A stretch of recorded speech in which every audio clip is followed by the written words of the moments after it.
নমস্কার বন্ধুরা, 2 মিনিটের কাহিনী আপনার জীবন বদলে দিতে পারে। বিশাল এক রাজ্যের রাজা ছিল, যে রাজার অনেক বয়স হয়ে গিয়েছিল।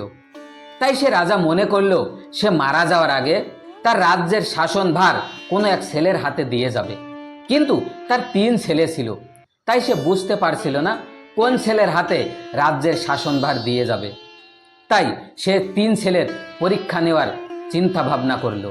তাই সে তার 3 ছেলেকে ডাকলো, ডেকে বলল, আমি তোমাদেরকে 500 করে স্বর্ণমুদ্রা দেব আর একটি রুম দেব।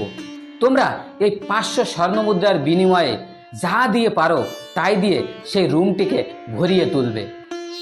আমি যার রুমটি দেখে খুশি হব, যে আমাকে খুশি করতে পারবে, তাকেই আমি আমার পরবর্তী রাজা বানাবো। তখন সেই 3 ছেলেকে সেই রাজা 500 করে স্বর্ণমুদ্রা দিল আর একটি রুম দিল। আর সেই ছেলেরা 500 স্বর্ণমুদ্রা নিয়ে চলে গেল আর সেই রুম ভরার চেষ্টা করলো, যা দিয়ে পারলো তাই দিয়েই। পরের দিন সকালবেলা রাজা মন্ত্রীদের সাথে তার সেই 3 ছেলে রুমের সামনে গেল। প্রথম ছেলে রুমের সামনে গিয়ে দেখতে পেল প্রথম ছেলে সেই 500 স্বর্ণমুদ্রার বিনিময়ে অনেক তুলো কিনে নিয়ে এসেছে আর তাই দিয়েই রুম ভরিয়ে ফেলেছে। তারপর সে তার দ্বিতীয় ছেলে রুমের সামনে গেল, গিয়ে দেখতে পেল দ্বিতীয় ছেলেটি সেই 500 স্বর্ণমুদ্রার বিনিময়ে অনেক জামা কাপড় কিনে নিয়ে এসেছে আর তাই দিয়ে তার রুম ভরিয়ে ফেলেছে। তারপর রাজা তার সেই তৃতীয় নম্বর ছেলের রুমের সামনে গেল, গিয়ে দেখতে পেল সেই ছেলেটি তার রুমের ভিতরে ছোট্ট একটি প্রদীপ জ্বালিয়ে রেখেছে। আর সেই প্রদীপের যে আলো হচ্ছিল, সেই আলোতে পুরো ঘরটি আলোকিত হয়ে আছে আর পুরো ঘরে আলোয় ভরে গেছে। আর তাই দেখা মাত্রই রাজা অনেক খুশি হলো আর সেই তৃতীয় ছেলেকেই পরবর্তী রাজ্যের রাজা ঘোষণা করলো। তখন তার মন্ত্রীরা এই কথা শুনে তারা বলল, রাজামশাই, আপনি এমনটি কেন করলেন? আপনার প্রথম আর দ্বিতীয় ছেলেও তো রুম ভরিয়ে ফেলেছিল, তাহলে তাদের কেন রাজা বানালেন না?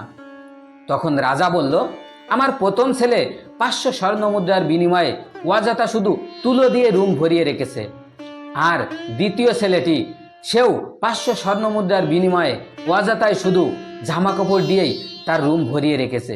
কিন্তু তৃতীয় ছেলেটি বুদ্ধি খাটিয়ে শুধুমাত্র সেই 500 স্বর্ণমুদ্রার 1 টাকাও খরচ না করেই সে শুধু প্রদীপ জ্বালিয়েই আলো দিয়েই তার রুম ভরিয়ে রেখেছে।